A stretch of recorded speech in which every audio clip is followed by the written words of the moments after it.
رحم اللہ من قرأ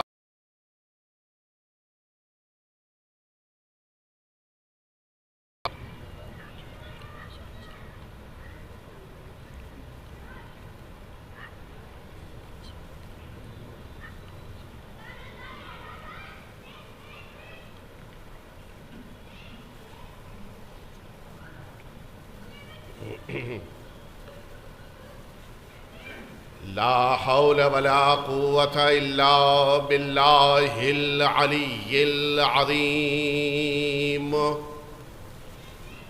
حسبنا الله ونعم الوكيل نعم المولى ونعم النصير أعوذ بالله من الشيطان الرجيم بسم الله الرحمن الرحيم الحمد لله الذي لا يبلغ مدحته القائلون ولا يحصي نعماءه العادون ولا يؤدي حقه المجتهدون ثم الصلاة والسلام والتحية والإكرام على سيد الأنبياء والمرسلين سيدنا ومولانا أبي القاسم محمد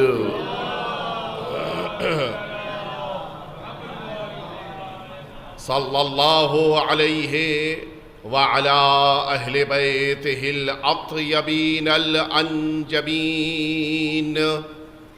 الذين أذهب الله عنهم الرجس وطهرهم تطهيرا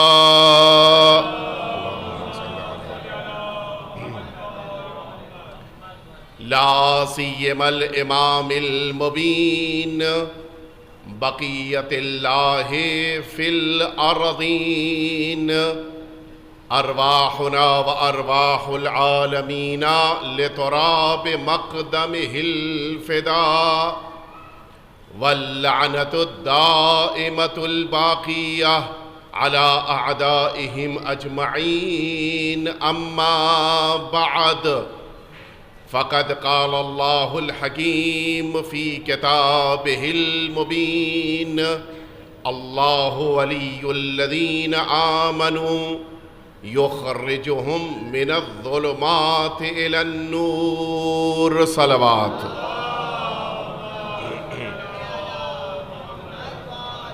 اذان محترم اگر آپ مناسب سمجھیں تو ممبر اور آپ کے درمیان فاصلہ زیادہ ہے، مل جل کر آپ حضرات صلوات بھیجتے ہوئے آگے سمٹ آئیے۔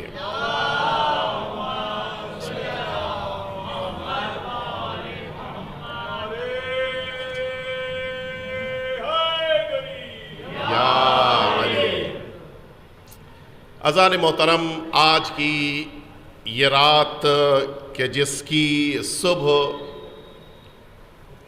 اس عظیم الشان ہے کہ جنہیں یہ کائنات باب الحوائج کہتی ہے، جتنی شخصیت عظیم ہوتی ہے ان کا درد اور ان کا غم بھی اتنا ہی بڑا ہوتا ہے۔ ظاہر ہے کہ آج کی یہ رات اور آنے والا کل کا دن ہم سبھی کے لیے سوگ اور عزا کا دن ہے، اور ہمارے درمیان تو ذرا کم اس کا دستور اور رواج ہے، لیکن عربوں کے درمیان جو وہاں پر قیام پذیر رہے ہیں وہ بخوبی جانتے ہیں کہ کل کے دن اور آج کی اس شب میں دسترخوان کی بڑی اہمیت ہے۔ اس عظیم الشان شہزادی سے متعلق کہ جن کو یہ کائنات ام البنین کے نام سے جانتی ہے، اللہم صلی علی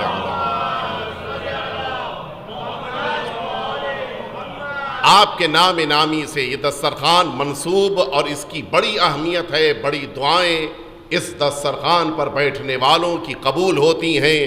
وہ تمام افراد جو حاجت مند ہوں انہیں اس عظیم الشان شہزادی سے متوسل ہونا چاہیے۔ میں اپنے موضوع پر آپ کو لے کے آ جاؤں، لہٰذا جلدی جلدی اپنے مراحل کو میں طے کر رہا ہوں۔ ظاہر ہے کہ جب موضوع ہو، قبلہ آگے تشریف لے آئے، مل جل کے صلوات بھیج دیں آپ حضرات۔ کیسا آپ توجہ فرمائیں، جب موضوع دیا گیا ہو اور موضوع کے مطابق گفتگو کرنی ہو تو ذمہ داری بڑھ جاتی ہے، اور مجھے ظاہر ہے کہ جس عظیم الشان شہزادی کی شب وفات ہے اسی کے مطابق گفتگو کرنی ہے۔ اللہ رب العزت اعلان کر رہا ہے اسی سورہ بقرہ میں کہ اللہ ولی الذین آمنوا، اللہ ان لوگوں کا ولی ہے کہ جو ایمان لائے، یعنی اللہ کی ولایت کو وہی رکھتے ہیں جو مؤمن ہیں۔ مجھے جملہ کہنے دیجئے، ولایت اور ایمان کا ایسا گہرا رشتہ ہے کہ مؤمن ہی ولی کو مانتا ہے۔ اللہ ولی الذین آمنوا، جو ایمان لائے ہیں ان کا ولی اللہ ہے۔ اور کرتا کیا ہے پروردگار پھر ان کے لیے؟ یخرجہم من الظلمات الی النور، اندھیروں سے نکال کے انہیں نور میں لے آتا ہے۔ اس کے معنی ہے جس کو اللہ کی سرپرستی مل جائے پھر وہ ظلمتوں میں نہیں رہتا، روشنیوں میں رہتا ہے۔ یخرجہم من الظلمات الی النور، اور پھر اس کے بعد بھی فرما دیا اللہ رب العزت نے کہ والذین کفروا، لیکن جو اللہ کا انکار کرتے ہیں، اولیاؤہم الطاغوت، ان کا ولی اللہ نہیں ہے، ان کا ولی کوئی مؤمن نہیں ہے، بلکہ ان کا ولی طاغوت ہے۔ اور ابھی میں عرض کروں گا کہ یہ طاغوت کون ہے، اگرچہ میرے موضوع سے متعلق نہیں ہے لیکن مقدمتاً عرض کرنا ضروری ہے۔ اس کا کام کیا ہے؟ یخرجونہم من النور الی الظلمات، اللہ نور تک لایا۔ یہ طاغوت جن کو سرپرست بنا رہے ہیں، طاغوت کو جو سرپرست بنا رہے ہیں، یہ طاغوت انہیں پھر روشنی سے نکال کے اندھیروں میں لیے جاتا ہے۔ اس کے معنی ہے کہ یہ دونوں آمنے سامنے ہیں، اللہ روشنی تک لاتا ہے اور طاغوت والے ظلمتوں کی طرف جاتے ہیں۔ لیکن ہماری تو نہیں سمجھ میں آیا کہ یہ طاغوت کون ہے۔ یہی قرآن مجید اسی طاغوت سے متعلق صاف اعلان کر رہا ہے کہ الم تر الی الذین آمنوا، الم تر الی الذین اوتوا نصیبا من الکتاب، اے پیغمبر ان لوگوں کو آپ نے نہیں دیکھا کہ جنہیں قرآن دیا گیا لیکن کیا کرتے ہیں وہ قرآن کو چھوڑ کر ظلمتوں میں اس طرح سے ڈوب جاتے ہیں کہ وہ اپنا ولی بناتے ہیں جبت اور طاغوت کو۔ ہم نے سب سے پوچھا، سارے مفسرین سے، کہ یہ جبت کون ہے؟ کہا یہودی ہیں۔ طاغوت کون ہے؟ کہا عیسائی ہیں۔ آپ نے کچھ توجہ فرمائی؟ مفسرین نے لکھا کہ جبت اور طاغوت یہودی اور عیسائی ہیں، جبکہ قرآن کہہ رہا ہے یہ وہ افراد ہیں کہ جن کے پاس قرآن موجود ہے۔ کہاں عیسائی کے پاس قرآن ہے، کہاں یہودی کے پاس قرآن ہے۔ اور ہم نے تو یہ منظر دیکھا ہے کہ ایک عظیم الشان شہزادی تب تک مسلح سے نہیں اٹھی ہیں جب تک کہ انہوں نے جبت اور طاغوت پہ لعنت نہ بھیجی ہو۔ اللہم لعن الجبت والطاغوت، سید عالمیان نے جبت اور طاغوت پہ ہمیشہ لعنت بھیجی ہے۔ اے میرے پروردگار، کون یہودی سیدہ کا دشمن تھا؟ کون عیسائی سیدہ کا دشمن تھا؟ سیدہ کس یہودی پہ لعنت بھیج رہی ہیں، سیدہ کس عیسائی پہ لعنت بھیج رہی ہیں؟ پتہ چلا نہ یہودی نے ستایا ہے نہ عیسائی نے ستایا ہے، بلکہ پتہ تو اس دن چلا جب یہی دو دروازے پہ کھڑے ہو کر سلام کر رہے تھے، سیدہ نے منہ پھیر لیا تھا۔ صلوات بھیج دے محمد وآل محمد پہ۔ ہمیں مفسرین، اب مجھے ایک جملہ کہہ دیا آپ کے ذہنوں کے حوالے کر رہا ہوں، ہمیں مفسرین یا تو بھٹکا رہے تھے کہ جبت اور طاغوت یہود اور عیسائی ہیں، یہودی اور عیسائی ہیں، یا پھر یہ بھی جانتے تھے کہ جس کے سلام کا جواب نہ دیا جائے وہ مسلمان نہیں ہوتا ہے۔ ایک دفعہ اور مل جل کے صلوات بھیج دیں آپ حضرات۔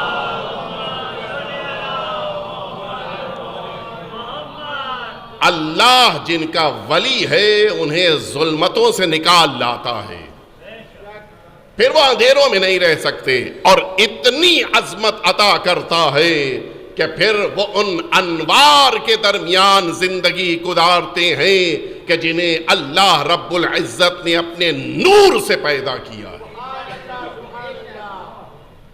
اعلان نور قرآن نے کہا ہے، نور تک خدا لے کے آتا ہے۔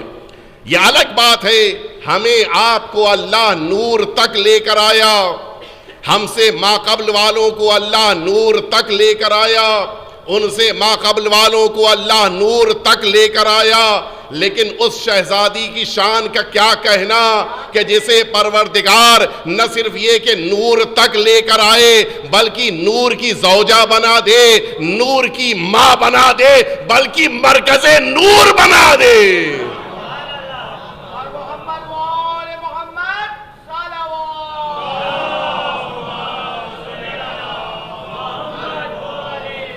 اب آپ ذرا سوچئے کہ اس شہزادی کی کیا عظمت ہوگی کہ جنہیں پروردگار نور تک لے کر صرف نہیں آیا بلکہ آغوش کو اتنا بابرکت بنا دیا کہ اب اس آغوش میں آنے والے بقیہ بشریت کو نور تک لے کر آئیں گے۔ کیا ذات ہے جناب ام البنین صلوات اللہ وسلامہ علیہا کی۔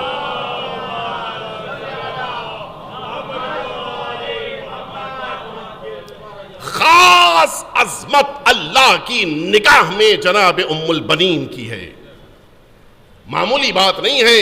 سرکار امیر المؤمنین حضرت علی ابن ابی طالب علیہ السلام، آپ کے ایک بھائی ہیں جناب عقیل، نصاب ہیں، عربوں کے حسب نسب کو بخوبی واقف تھے، جانتے تھے۔ نتیجہ یہ تھا کہ یہ مسجد میں آ کر بیٹھ جاتے تھے، لوگ آ کر پوچھتے تھے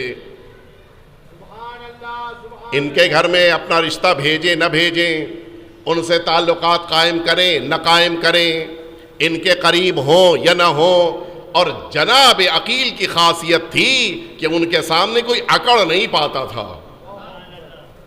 جہاں کسی نے اکڑنا شروع کیا کہ میں اور میرے والد، کہتے اچھا آپ ہی ہیں جن کے دادا فلاں تھے۔ کوئی جناب عقیل کے سامنے ٹکتا نہیں تھا، رک نہیں پاتا تھا۔ سرکار امیر المؤمنین نے جناب عقیل سے ایک جملہ فرمایا کہ اختر لی، اے عقیل میرے لیے انتخاب کیجئے کس کا؟ فحولۃ لدھا فحولۃ من العرب، ایک ایسے خاندان کی بچی کا انتخاب کیجئے کہ جو بہادر گھرانے کی ہو، لأتزوجہا، تاکہ میں اس سے عقد کروں۔ ستلد لی غلاما فارسا یکون ناصرا لی فی طف کربلا، ایک ایسا بیٹا اس کی آغوش سے پیدا ہو، توجہ فرمائیں، کہ جو کربلا میں میرے بیٹے کا مددگار بن جائے۔ آپ نے توجہ فرمائی؟ جناب عقیل کے لیے آپ کوئی آیت دکھا دیں کہ جس میں لکھا ہو کہ جناب عقیل کے پاس امام معصوم سے زیادہ علم ہے؟ ہے کوئی آیت؟ کل شیء احصیناہ فی امام مبین، یہ سرکار امیر المؤمنین کے لیے ہے۔ امیر المؤمنین کے پاس پوری کائنات کا علم ہے۔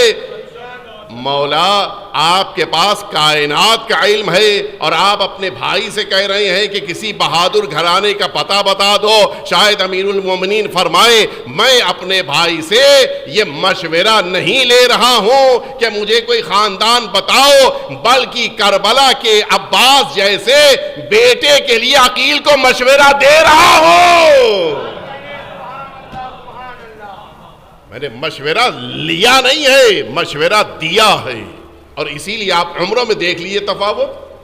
سرکار غازی کی جو میدان کربلا کی عمر مبارک اکثر روایتوں میں ہے وہ 32 سال کا ذکر ہے، اور جناب مسلم کی عمر مبارک کتنے سال ہے؟ 28 سال. کچھ توجہ فرمائی آپ نے. جناب عقیل سے خاندان پوچھا نہیں جا رہا ہے، بلکہ بتا رہے ہیں کہ میں کربلا کی تیاری شروع کر چکا ہوں، عقیل اب تم بھی مسلم کے لیے تیاری شروع کر دو. اور اب جناب عقیل پہنچے ہیں اس گھرانے میں کہ جو اسی مدینہ طیبہ کے اطراف میں رہتا تھا، اور یہ وہ گھرانہ ہے کہ جو اوپر جا کر اسی گھرانے سے متعلق ہے کہ جس گھرانے سے حضور اکرم کا تعلق ہے. اور پھر جناب عقیل جب اس گھرانے میں پہنچے جناب حازم کلابیہ کے وہاں، جناب حازم وہ ہیں کہ جنہوں نے اپنے گھر میں جب یہ دیکھا کہ وہ جو بنی ہاشم کا سب سے زیادہ احترام تھا عربوں میں، بنی ہاشم کی نمائندہ شخصیت ہمارے گھر آئی ہے، خدمت شروع کر دی. یہاں سے میں توجہ چاہوں گا آپ کی. دوپہر مغرب کا وقت آیا، پھر خدمت، گھر میں قیام پذیر ہیں، اگلے دن صبح میں خدمت، دوپہر میں خدمت، رات میں خدمت، پھر تیسرا دن آ گیا، پھر صبح میں خدمت، دوپہر میں خدمت، رات میں خدمت. 3 دن تک مسلسل جناب حازم نے جناب عقیل کی خدمت کی ہے. اور پھر چوتھے دن پوچھا کہ سرکار فرمائیے آپ کیسے تشریف لائے. ہمارے مزاج کے بالکل برخلاف. آپ نے کہہ دیا، اب تو کہنے کی ضرورت بھی نہیں ہے. یہاں یہ پوچھ لیا جاتا ہے کہ واپسی کا ٹکٹ لائے ہو یا نہیں لائے ہو. 3 دن تک خدمت کی ہے اور اس کے بعد یہ پوچھا. اور اب جناب عقیل نے کہا کہ میں آپ کی بیٹی کا رشتہ اپنے بھائی کے لیے، 20 سال کا فاصلہ تھا جناب عقیل اور سرکار امیر المومنین، 20 سال کا فاصلہ تھا، میں اپنے چھوٹے بھائی علی کے لیے رشتہ لے کے آیا ہوں. اٹھے اپنی جگہ سے.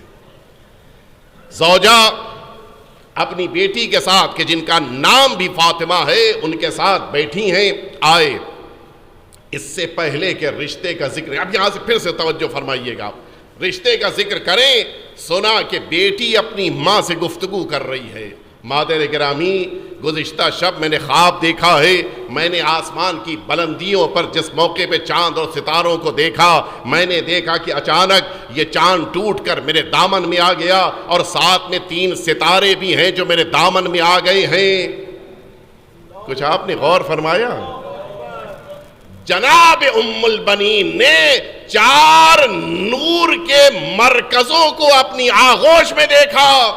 ان میں سے ایک چاند ہے، 3 ستارے ہیں. آپ کچھ سمجھے، جب آفتاب امامت سے وابستہ ہو جاتے ہیں تو بیٹے چاند ستارے ہو جاتے ہیں.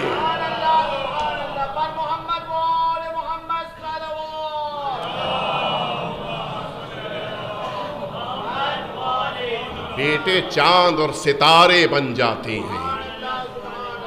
اور اب جب یہ سنا کہ ابو طالب کے بیٹے نے اپنا رشتہ بھیجا ہے، اب تو سوچنے کی گنجائش ہی نہیں ہے. ماں سے پہلے بیٹی، چونکہ عربوں کا دستور تھا، لہٰذا اپنے مشورے کو دینے کے لیے بیٹی نے اپنا مشورہ دیا، ماں نے اپنا مشورہ دیا، جناب حازم باپ نے اپنا مشورہ دیا. طے یہ ہوا کہ اب سرکار امیر المؤمنین کے ساتھ جناب فاطمہ کلابیہ کا عقد ہوگا.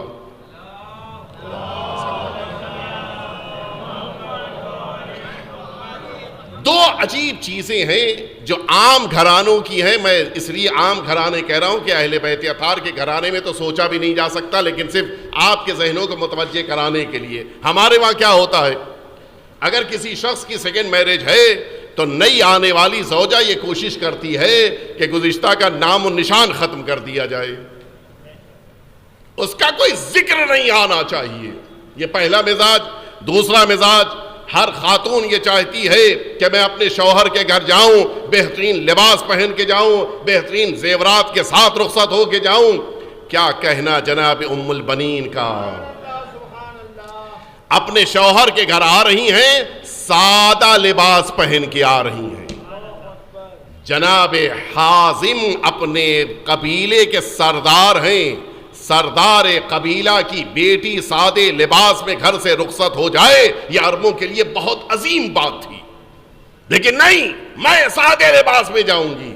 اور پہلی بات، دوسری بات، جس موقع کے اوپر گھر تشریف لائیں سرکار امیر المؤمنین سے فرماتی ہیں کہ مولا مجھے آج سے میرے نام سے نہ پکارا جائے۔ عجیب ہے، کیوں؟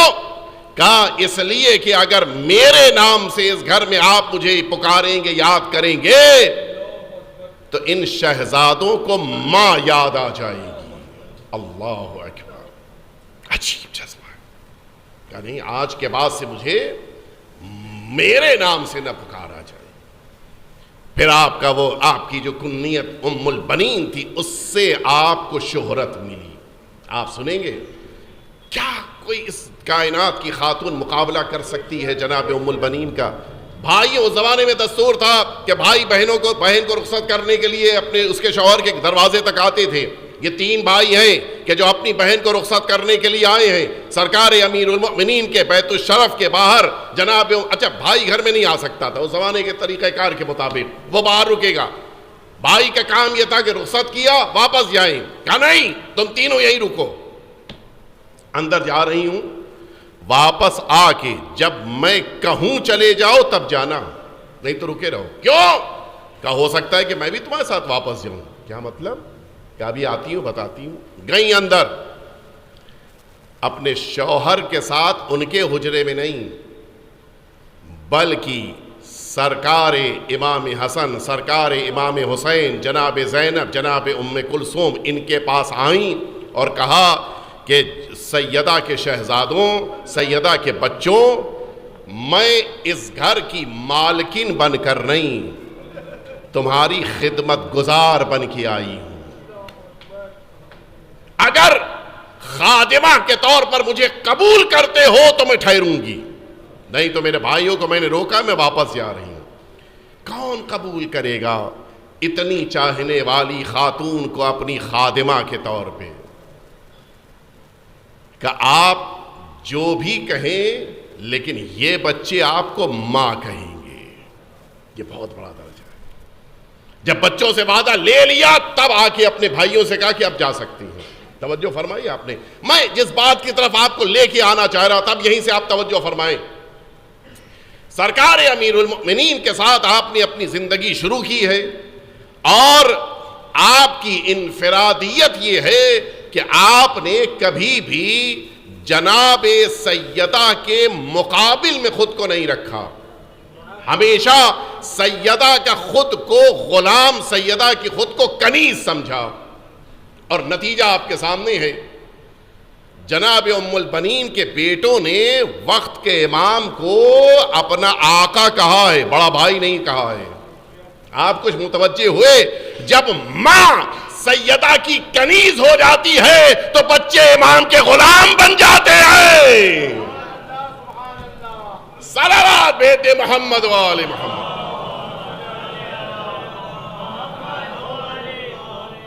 یہ ہے درجہ۔ اللہ نے 4 بیٹے آپ کو عطا کیے، جناب سرکار ابو الفضل عباس، دوسرے اللہم صلی علی محمد، جناب سرکار وفا کے بعد جناب عبداللہ، جناب عثمان اور جناب جعفر۔ یہ عثمان وہی ہیں کہ جن کا نام سرکار امیر المؤمنین نے اپنے با وفا صحابی کہ جو سرکار رسالت مآب کے بھی با وفا صحابی تھے، کہ جو سب سے پہلے جنت البقیع میں دفن ہوئے ہیں، کہ جو جناب عثمان بن مظعون، یہ بڑے جلیل القدر صحابی تھے، سن 2 ہجری قمری میں دنیا سے رخصت ہوئے۔ خود رسول اللہ نے دفن فرمایا، خود امیر المؤمنین دفن میں شریک ہوئے۔ ان کی خصوصیتوں میں خاصیت تھی کہ دور جاہلیت میں بھی انہوں نے شراب کو دیکھنا تو دور کی تھا، ہاتھ لگانا تو دور کی بات، شراب کا ذکر بھی پسند نہیں کرتے تھے، مولا بہت مانتے تھے۔ یہ جناب عثمان بن مظعون، ان کے نام پر اپنے اس بیٹے کا نام عثمان رکھا تھا مولا نے۔ یہ 4 بیٹے، میں تھوڑی سی یہاں پہ آپ کی توجہ چاہوں گا کہ اگر آپ میرا ساتھ دے دیں، یہ جملہ آپ کے ذہنوں تک پہنچانا ضروری ہے، آپ اس پر غور فرمائیں۔ جناب ام البنین کے 4 بیٹے ہیں اور چاروں کربلا میں شہید ہوئے ہیں. سب سے چھوٹے کی عمر 21 سال کی ہے جناب جعفر کی، سب سے کم سن جناب ام البنین کے بیٹوں میں. سرکار وفا سب سے بڑی عمر کے ہیں، بقیہ درمیان کے یہ 2 بھائی، ایک 26 سال کے 24 سال کے. سرکار وفا کے ساتھ یہ 3 اور بھائی ہیں جو میدان کربلا میں شہید ہوئے. آپ کے ذہنوں سے ایک سوال پوچھتے ہوئے ایک نتیجے تک میں آپ کو لے کے آنا چاہ رہا ہوں، پوری توجہ چاہتا ہوں آپ کی. سرکار امیر المؤمنین نے کیا فرمایا تھا؟ اے عقیل، ایسی کوئی خاتون بہادر گھرانے کی تلاش کرو، لے اتزوجہا، تاکہ اس سے میں عقد کروں، ستلد لی غلامن فارسا. غلام کہتے ہیں ایک کو، ایک بیٹے کو، فارسن بہادر. مولا نے کتنے بہادر بیٹوں کی تمنا کی تھی؟ ایک. اور کربلا میں شہید کتنے ہوئے؟ 4. کچھ آپ نے غور فرمایا؟ اس کے معنی ہے کہ وہ ایک بیٹا کہ جو میدان کربلا میں ناصر حسین بنا، یہ وہ ہے کہ جس کی تمنا امیر المؤمنین نے کی ہے، جس کی دعا امیر المؤمنین نے کی ہے، جس کی خواہش امیر المؤمنین نے کی ہے. اب جملہ آپ کے ذہنوں کے حوالے کر رہا ہوں. ایک بیٹا علی کی دعا سے ناصر حسین بنا اور 3 بیٹے ماں کی تربیت سے ناصر بنے ہیں.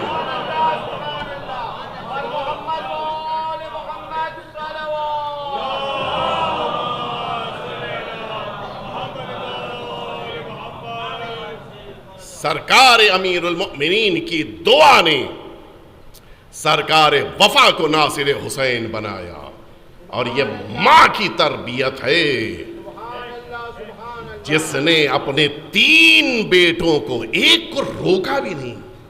اور عجیب جملہ ہے، مصائب کے جملے ہیں، لیکن میں اس وقت عرض کر رہا ہوں تاکہ ہمارے ذہن اگلے جملے کے لیے متوجہ ہو جائیں. جس موقع کے اوپر میدان کربلا کے لیے آقا نکل رہے تھے، اس موقع کے اوپر ماں نے اپنے بیٹے کو بلا کے کیا کہا تھا؟ سرکار وفا سے جملہ فرمایا تھا کہ میں تمہارے ساتھ سیدہ کے بیٹے کو بھیج رہی ہوں. اگر توجہ فرمائیں، فرماتی ہیں کہ سیدہ کے بیٹے کو میں تمہارے ساتھ بھیج رہی ہوں، اگر سیدہ کا بیٹا واپس آئے تبھی تم واپس آنا. یہ ہے محبت. اگر حسین نہ آئے تم بھی واپس نہیں آنا، پھر مجھے تمہاری ضرورت نہیں ہے. کون دنیا میں اپنے بچوں کے لیے ایسے جملے استعمال کر سکتا ہے؟ میں آپ کو لے کے چلوں. سرکار امیر المؤمنین نے ایک جملہ جنگ جمل میں فرمایا تھا. اب پھر سے میں چاہوں گا کہ آپ کی توجہ میرے ساتھ رہے. سرکار امیر المؤمنین نے جنگ جمل میں ایک جملہ فرمایا تھا اپنے ایک بیٹے سے. پورا واقعہ آپ کی نگاہوں میں ہے. اللہ نے امیر المؤمنین کو اس جنگ جمل میں فتح دی، اور ہوا یہ کہ جو سامنے آئی تھیں انہیں واپس جانا پڑا، منہ کی کھانی پڑی. یہ بھی عجیب ہے. اللہ کہہ رہا ہے کہ نور تک لے کر آتے ہیں، اور اللہ ہی کہہ رہا ہے کہ کچھ ہیں جو ظلمتوں تک جاتے ہیں. جو نور کا مرکز بن جائے اس کے بیٹے امام وقت پر خود کو قربان کرتے ہیں، اور جو ظلمتوں کا مرکز بن جائے پھر وہ امام معصوم سے جنگ کرتا ہے. یہ اپنی اپنی قسمت ہے. کوئی امام معصوم کا ناصر بنتا ہے، کوئی ایسا ظلمتوں میں ڈوب جاتا ہے کہ خود بھی ڈوبتا ہے، امت کو بھی ڈبو دیتا ہے. سرکار امیر المؤمنین کے سامنے ناکہ ہے، اور اس ناکے ہی پہ ساری فوج ہے کہ جو ٹھہری ہوئی ہے. مولا نے اپنے بیٹے محمد حنفیہ کو بلایا، کہا بیٹا جاؤ اور جا کر اس ناکے کے 4 پیر کاٹ دو. ناکہ گرے گا تو جو ناکے پر ہے وہ گرے، جب وہ گرے گا تو لشکر گرے گا. بیٹا گیا لیکن واپس آ گیا. یہیں سے جملے پہ توجہ فرمائیے کہ بڑا مارکۃ العاری جملہ ہے میرے آقا کا. مولا نے فرمایا محمد حنفیہ یہ سرکار امیر المؤمنین کے بیٹے ہیں، محمد واپس آ گئے.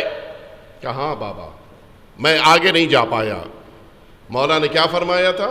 بیٹا یہ تمہارے ماں کے دودھ کی تاثیر ہے. ہے آپ نے توجہ نہیں فرمائی.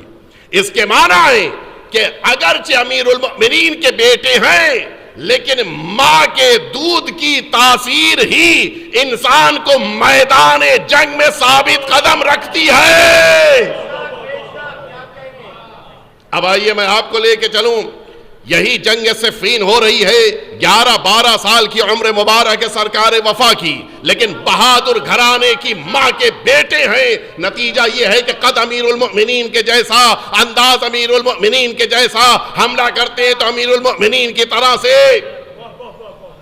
مولا نے فرمایا اپنے اس بیٹے سے سرکار وفا سے کہ جاؤ میدان میں جا کر دشمنوں کو پچھاڑو. سرکار وفا نکلنا چاہتے ہیں. مولا نے فرمایا نہیں، پہلے چہرے کے اوپر نقاب ڈالو. اب جو سرکار وفا نے چہرے پہ نقاب ڈالی اور دشمنوں پہ حملہ آور ہوئے، ایک عجیب تہلکہ ہے، تلاطم ہے. ہر ایک کہہ رہا ہے کہ علی آ گئے، علی آ گئے، علی آ گئے، علی آ گئے. آپ متوجہ ہوئے جو دشمنوں سے علی علی کہلوانے اسے عباس کہتے ہیں.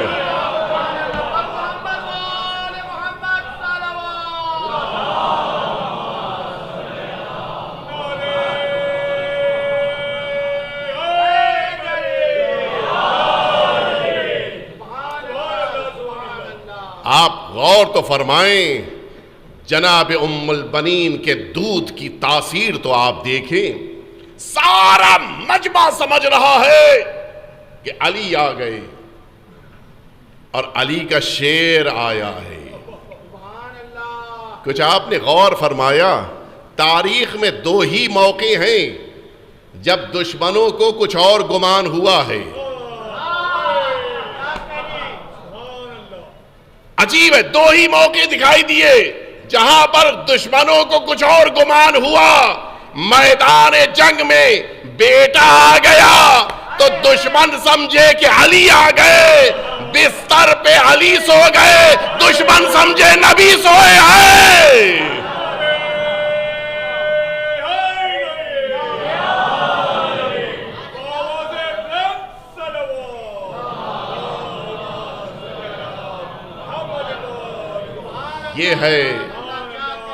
یہ ہے جناب ام البنین کے دودھ کی تاثیر. اور اسی میں بات آ گئی ہے، اگرچہ ابھی مصائب نہیں پڑھ رہا ہوں لیکن یہ جملہ بھی سن لیجئے. نہیں ابھی رک جائیے، مصائب سے پہلے اس جملے کو پڑھوں گا. حقیقت یہ ہے کہ جناب ام البنین نے اپنے بیٹوں کو جو تربیت دی ہے وہ بالکل مختلف ہے. اپنے بیٹوں کو سکھانے کا انداز، اپنے بیٹوں کو بتانے کا انداز بالکل مختلف ہے. اور اسی لیے ان شہزادوں نے، ان بیٹوں نے اپنے وقت کے امام کے سامنے خود کو کچھ نہیں سمجھا. یہ بہت بڑی بات ہوتی ہے. انسان جس میدان کا ماہر ہوتا ہے کہیں نہ کہیں سامنے والے کو اس میدان سے متعلق مشورہ ضرور دیتا ہے.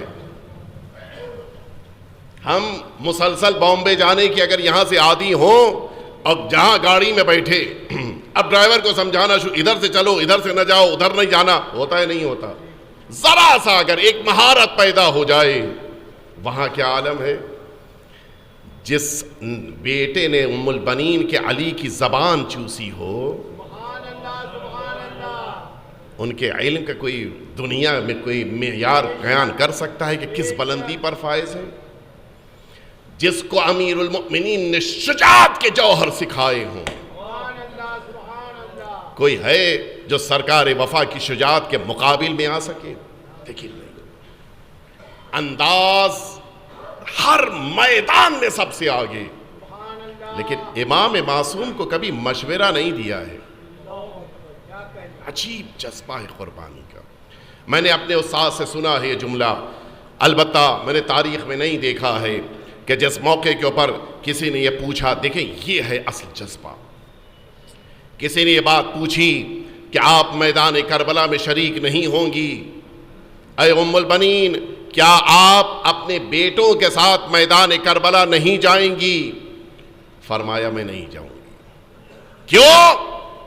کہ اس لیے کہ اللہ نے نبی اور علی کو ایک نور سے پیدا کیا ہے، اور نبی کی بیویوں کے لیے اللہ نے حکم یہ دیا ہے کہ وہ گھروں میں رہیں،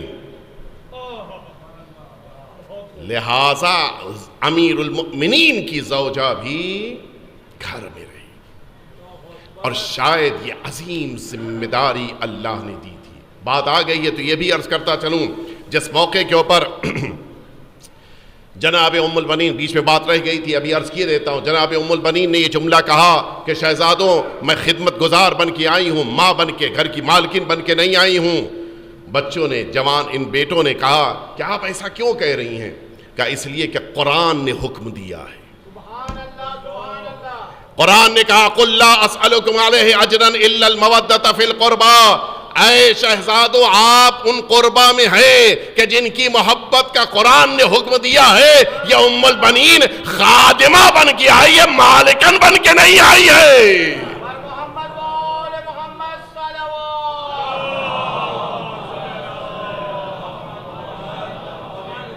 اور اسی لیے جناب ام البنین کو اللہ نے جو درجہ دیا ہے وہ عجیب ہے۔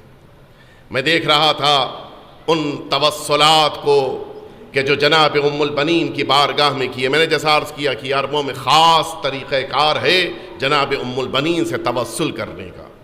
بڑے بڑے علماء ہمارے، یہی ایران کے چیف جسٹس رہ چکے ہیں آیت اللہ سید محمود شاہرودی، بڑی عظیم شخصیت، ان کا یہ بیان کہ زندگی کی کسی مشکل کو میں نے آج تک نہیں دیکھا کہ جس کو میں نے جناب ام البنین کے ذریعے سے حل نہ کر لیا ہو۔ یہ درجہ ہے۔ آپ خود سوچیں، سرکار وفا کی بارگاہ میں کوئی دعا رد نہیں ہوتی، اور جناب ام البنین باب الحوائج کی ماں ہیں۔ کون سی دعا ہے جو آپ کی بارگاہ میں رد ہو جائے؟ لیکن ہاں، انسان کو جناب ام البنین سے توسل کرنا چاہیے، متوسل ہونا چاہیے۔ میں چھوٹے چھوٹے دو واقعات جلدی سے عرض کر دوں تاکہ مصائب کے مرحلے تک آپ کو لے کے آ سکوں۔ آپ ہی کے درمیان شاید آج 11 سال ہوئے، مجھے جہاں تک یاد پڑا یا 12 سال ہوئے، اس وقت مجھے دقیق سن نہیں یاد ہے، لیکن شاید 2011 میں یا 12 میں اسی بامبے شہر میں تشریف لائے تھے آیت اللہ سید طیب جزائری علیہ الرحمت والرضوان۔ تعلق اسی لکھنؤ شہر سے تھا، پھر پڑوسی ملک منتقل ہو گئے، وہاں سے نجف گئے، نجف سے پھر اس وقت جب حالات بگڑے تو ایران تشریف لے آئے تھے۔ اردو زبان پہ کافی کمانڈ اور عبور حاصل تھا، ظاہر ہے کہ لکھنؤ کے رہنے والے، پیدائش لکھنؤ کی تھی، بڑے بزرگ علماء میں شمار ہوتے تھے۔ ان کا ایک واقعہ میں نے دیکھا، جس موقع کے اوپر وہ مشہد زیارت کے لیے گئے تھے، کچھ قافلے والے آئے ہوئے تھے کہ جو مشہد کی زیارت سے واپس جا رہے تھے۔ اچھا، ان میں ایک ایسا مرد مؤمن بھی تھا کہ جو ان سے کافی عقیدت رکھتا تھا، مرحوم جزائری سے، آیت اللہ جزائری سے۔ گفتگو کے دوران انہوں نے اس سے کہا کہ کیا کرنا ہے تمہیں؟ کہا بس قافلہ واپس جا رہا ہے، انہی کے ساتھ واپس جاؤں گا۔ کیوں؟ کہا ہم لوگ بس ایران کا ویزا لے کے آئے تھے، آگے جانا ہی نہیں ہے کہیں۔ کیوں نہیں جا رہے ہو؟ کہا ویزا ہی نہیں ملتا۔ اچھا، یہ وہ زمانہ تھا کہ جس زمانے میں عراق کے ویزے خاص طور سے ایران میں ملنا بہت مشکل کام تھا۔ آغا جزائری نے کہا کہ چلو میں خود واپس جا رہا ہوں، ٹرائی کرتے ہیں، تہران میں دیکھتے ہیں، شاید ویزا مل جائے، کوشش کی جائے گی۔ اچھا، وہ ایک آدمی اپنے قافلے کو چھوڑ کے ان کے ساتھ واپس آ گیا۔ تہران میں انہوں نے جس موقع کے اوپر جا کر اپنے پاسپورٹ کو جمع کرنا چاہا، اس دن پتہ یہ چلا کہ آفس بند ہے۔ وہ ایک ٹیبل تھی، صرف اس کے اوپر سارے کام ہوتے تھے، وہ ٹیبل آج لگائی نہیں گئی۔ پھر کیا کریں؟ آغا جزائری کا بیان کہ میں نے جناب ام البنین سے توسل کیا۔ ابھی عرض کروں گا کیا جملہ کہا۔ آپ کو تعجب ہوگا، جن لوگوں کو اس دن آنا نہیں تھا، وہ اپنے کسی خاص کام کے تحت آئے۔ ان لوگوں کو جب باہر کھڑے ہوئے دیکھا، ان سے پوچھا کیا کام ہے؟ کہا ہم کو عراق کا ویزا چاہیے۔ انہوں نے پاسپورٹ لیا، کچھ دیر کے بعد ان لوگوں کو بلایا، واپس ان کو پاسپورٹ دیا ویزا لگا کے، اور اپنے ٹیبل کو بند کر کے وہ بھی واپس چلے گئے۔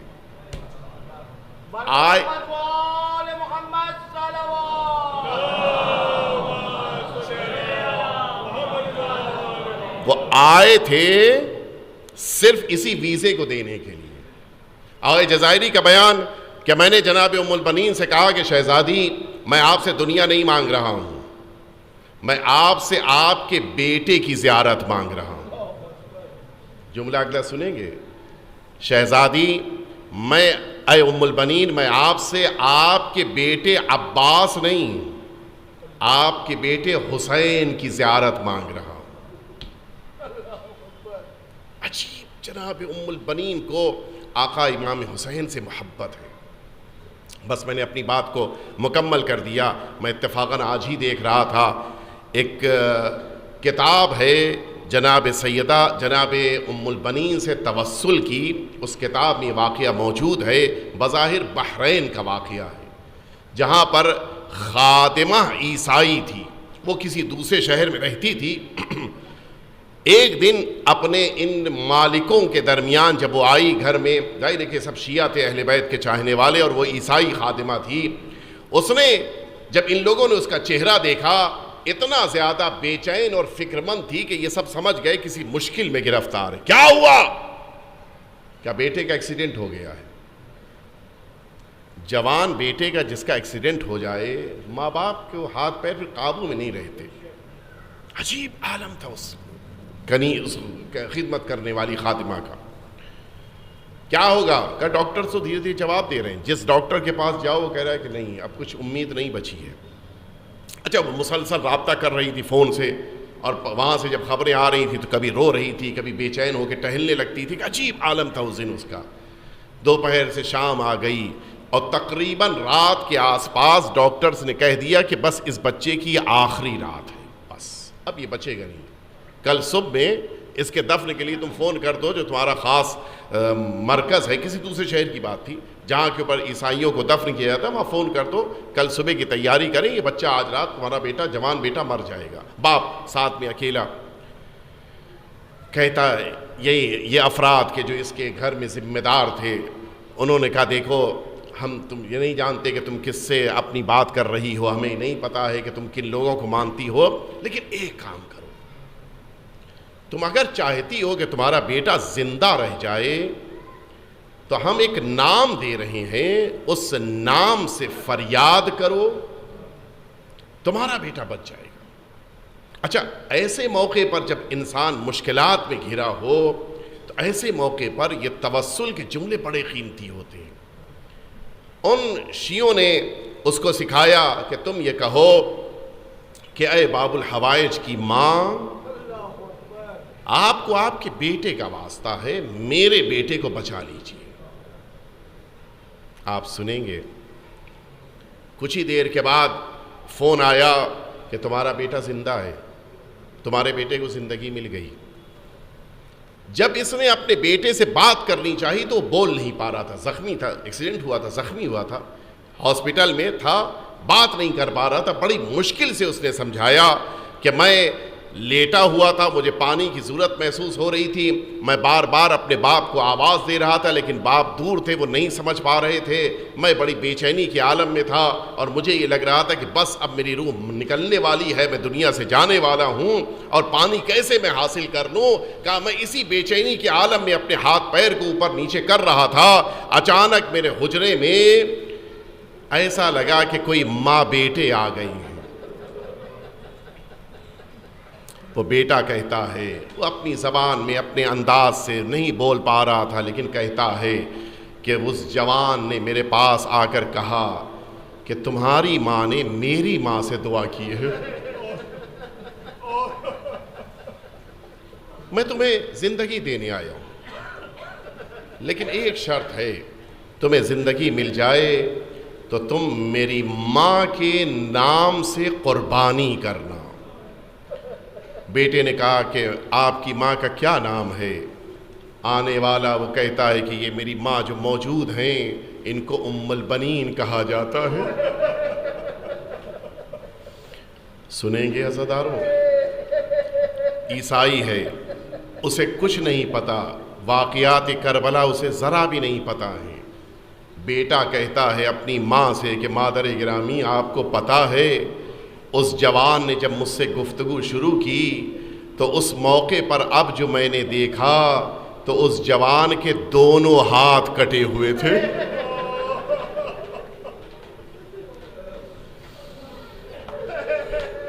عجیب، جناب ام البنین کا یہ بیٹا ہے، ہاتھ کٹ جانے کے بعد بھی دنیا کی مشکل کشائی کرتا ہے۔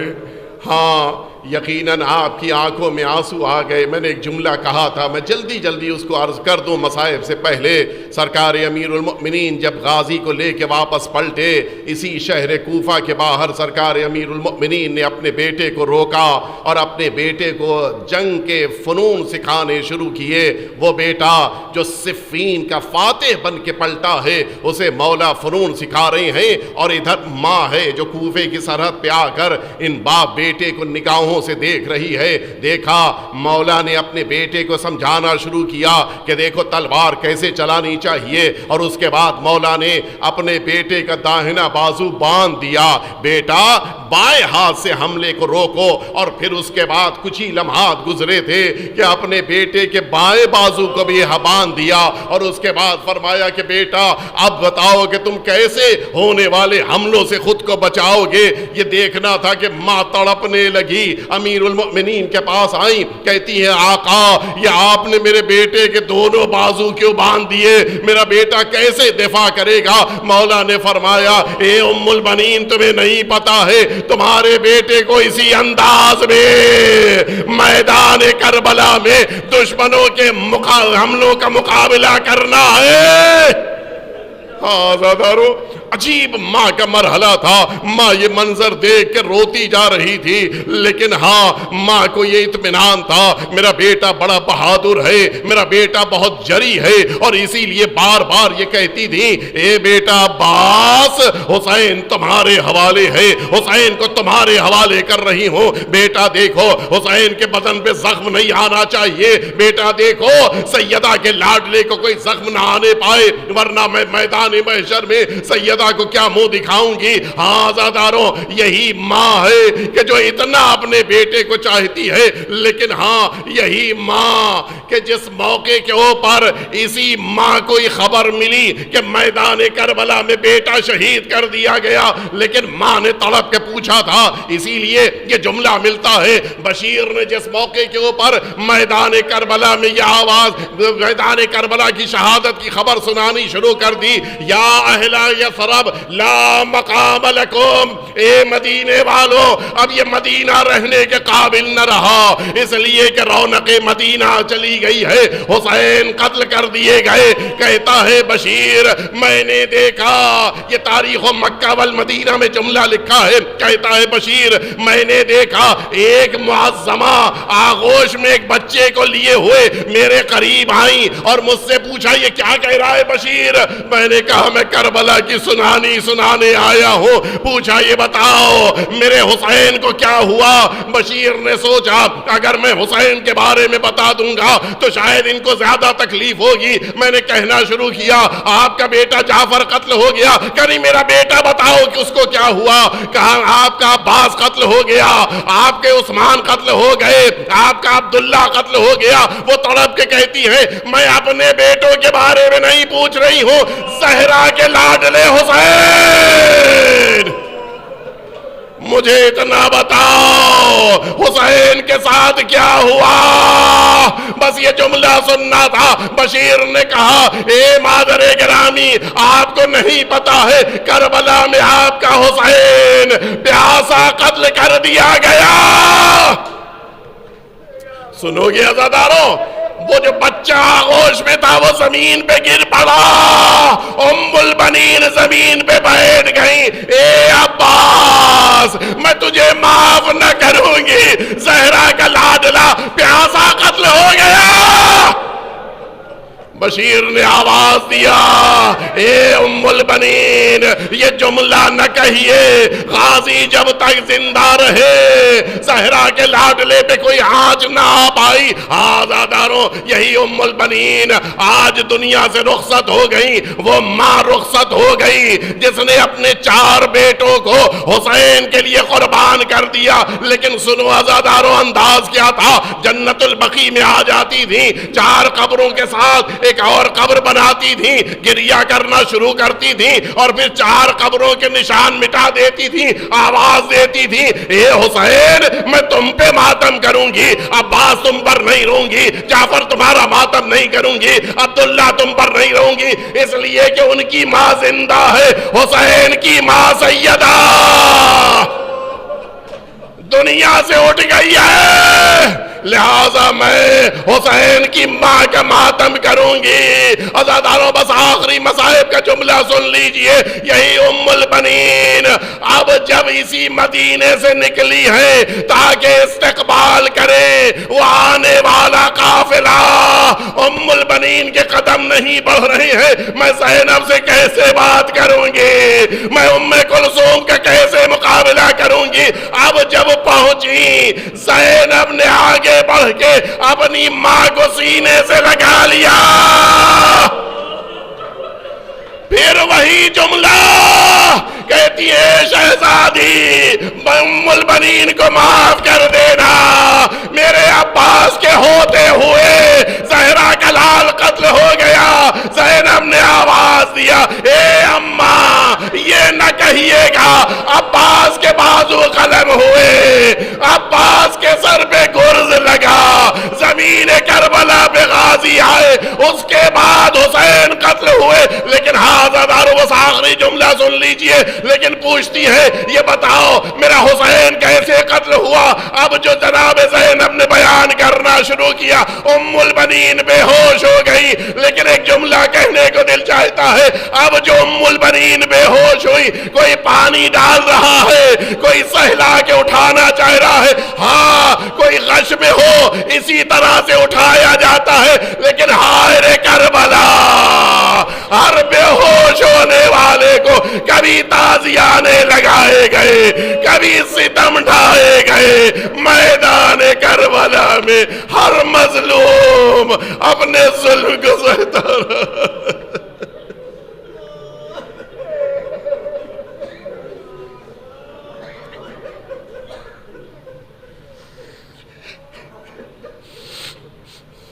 الا لعنت اللہ علی القوم الظالمین وسيعلم الذين ظلموا أي منقلب ينقلبون۔ الہی بحق الزہراء وأبیہا وبعلہا وبنیہا والسر المستودع فیہا ان تصلی علی محمد وآل محمد۔ پروردگار ہم سبھی کے آقا اور مولا کے ظہور میں تعجیل فرما۔ پروردگار جناب ام البنین کی روز وفات ہے، پروردگار جناب ام البنین کا پرسہ و تعزیت ہمارے امام کی بارگاہ میں پیش فرما، ہم سبھی کو جناب ام البنین کی شفاعت نصیب فرما۔ پروردگار ہم سبھی کو جناب ام البنین سے متوسل ہونے اور اپنی حاجتوں کو قبول کروانے کی توفیق عنایت فرما۔ پروردگار اس مجلس عزا کو منعقد کرنے والے مؤمنین، شرکت کرنے والے، ذکر کرنے والے، ماتم کرنے والے، پروردگار ان تمام مؤمنین کی توفیقات میں اضافہ فرما۔ پروردگار جو مؤمنین بیمار ہیں جناب ام البنین کے صدقے میں انہیں شفا عنایت فرما، جو مؤمنین پریشان حال ہیں جناب ام البنین کے صدقے میں ان کی پریشانیوں کو دور فرما۔ پروردگار جو مؤمنین اس دنیا سے اٹھ گئے جناب ام البنین کے جوار میں جگہ عنایت فرما۔ ربنا تقبل منا انک انت السمیع العلیم۔